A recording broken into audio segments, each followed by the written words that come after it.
Assalamualaikum warahmatullahi wabarakatuh. Saya Nisa Rizky dari 12 Perhotelan 4. Saya di sini akan membahas tentang dampak game online. Dan pasti udah asing lagi dong dengan kata-kata game online. Dan dengan maraknya game online, kayak sekarang di era globalisasi sekarang itu game online udah menyebar luas, udah banyak pemain, ada anak-anak, remaja, dewasa, itu pada main semua, cewek, cowok, banji itu udah main semua. Dan tapi didominasi itu dengan pelajar, mahasiswa. Nah, dan kita di sini bakal bahas tentang dampak dari game online itu sendiri. Dan setiap orang kan pasti punya argumentasi masing-masing kan, pasti ada argumentasi mendukung, ada argumentasi menentang. Dan buat saya pribadi sih, saya juga ada argumentasi mendukung sama menentang juga sih. Ada beberapa yang mendukung, ada beberapa yang menentang, ada beberapa. Nah, sekarang kita mau bahas yang argumentasi mendukung lebih dahulu. Menurut saya pribadi, game online itu ada positifnya sih. Kayak bisa, yang pertama nih, bisa buat refreshing. Kayak misal anak kan capek tuh habis sekolah, habis ngerjain tugas, ngerjain ulangan, ngerjain PR atau apa di sekolah, capek, bolehlah refreshing pakai game online itu. Terus yang kedua, bisa mengasah kreativitas si anak. Dan yang ketiga, bisa si anak tuh bisa belajar tentang strategi gitu lah, tentang strategi. Terus yang keempat, bisa melatih kesabaran dan pantang menyerah. Yang dibilang dari kesabaran pantang menyerah itu bisa diambil dari kayak game yang misalnya pertarungan kayak Mobile Legends atau apa gitu. Kayak kan seringnya kan nggak mau kalah kan, aku pasti bisa, aku nggak mau kalah. Nah, itu pantang menyerah, itu yang bisa diambil sisi positifnya. Tapi nggak cuma itu doang, masih banyak lagi. Tapi sekarang kita beralih ke argumen menentang.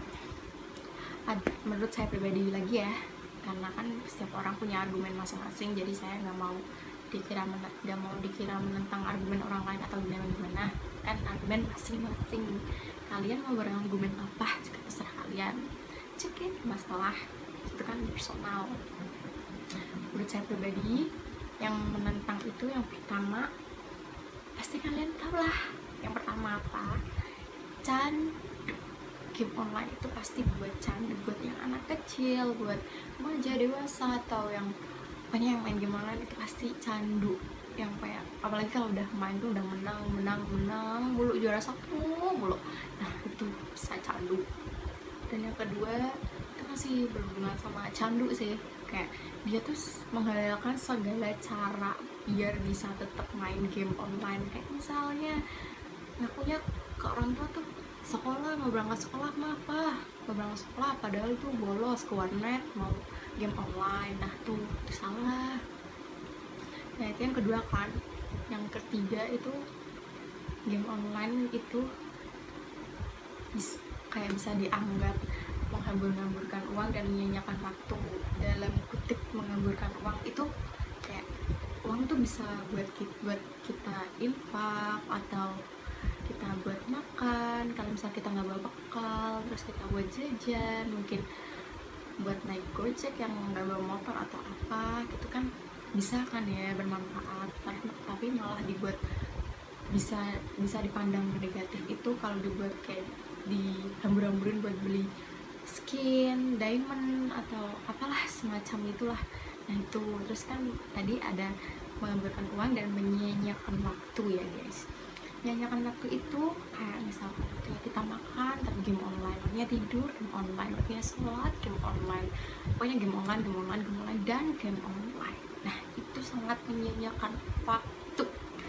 Kita nggak boleh sama menyia-nyiakan waktu sedikit pun, karena waktu itu berharga guys, itu gak bisa diputar. Terus selanjutnya tadi kita sampai menyia-nyiakan waktu ya. Terus kayak guys, tadi sempat kepotong ya, ada problem sedikit lah, tapi it's okay, gak apa-apa. kita lanjut lagi. Tadi kita sampai sisi yang yang dampak negatif, yang sampai menghasilkan uang dan menyanyiakan waktu, tadi kita udah bahas. Sekarang kita lanjut, next kita lanjut dampak negatif yang selanjutnya, yaitu kayak kan di game online kan kayak ada yang kadang kan ada yang gelut-gelut, berkelahi gitu kan, kayak kekerasan. Nah itu tuh takutnya kalau si anak nangkep, kayak si anak otaknya nangkap kayak, iya aku pengen dong kelihatan hebat kayak ini biar bisa ngalahin semua orang gitu. Takutnya kalau kekerasan itu ditiru ke dunianya dia, dunia sebenarnya kayak nanti temennya ditonjok lah temennya ditoyor atau apa, tahu itu sisi negatifnya kan. Kena memorial anak kan kayak apa yang dia lihat dia bakal tiru. Nah itu. Terus yang terakhir ya, yang sisi terakhir itu buat mata rusak, bukan rusak minus kan ngadepnya kan monitor terus kan ya kan, kasihan kalau masih kecil udah minus, udah kacamata kan, kasihan kan, sayang kan ya, masih kecil udah minus. Nah itu jangan sampai kejadian kayak gitu. Jadi ingat, kalau main game online itu masih dibatasin waktu ya guys, jangan sampai kalian kelewatan sampai candu, bener-bener candu kayak sampai malam gak tidur, kayak dia main game dari siang sampai malam gak kerasa sampai pagi. Nah dia kaget lah, udah pagi aku udah sekolah gini. Nah lo panik sendiri kan ya, jangan sampai kayak gitu ya guys. Dan buat ibu, bapak, ayah, bunda, mama, papa, abah, ama, abi, umi, tolong anak-anaknya dipantau kalau main game online, karena dan buat para orang tua juga harus tahu tentang dampak positif dan dampak negatifnya game online. Jadi jangan cuma mandang dampak negatif, jangan cuma mandang dampak positifnya doang juga, jangan.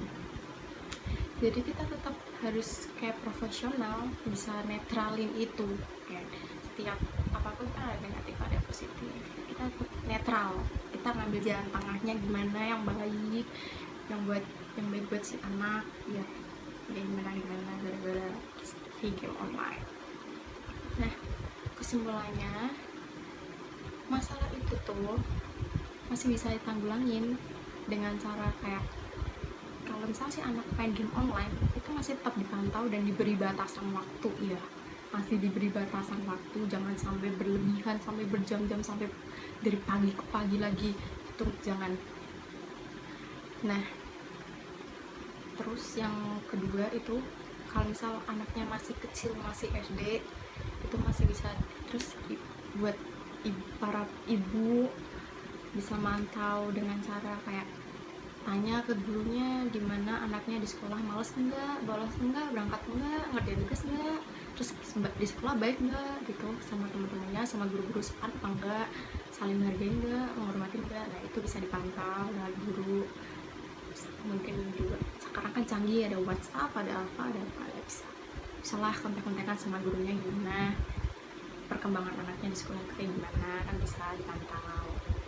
Nah tapi emang kalau kayak gitu kan kayak argumen personal kan, terserah orang-orang mau berargumen gimana, tapi itu argumentasi dari saya sendiri.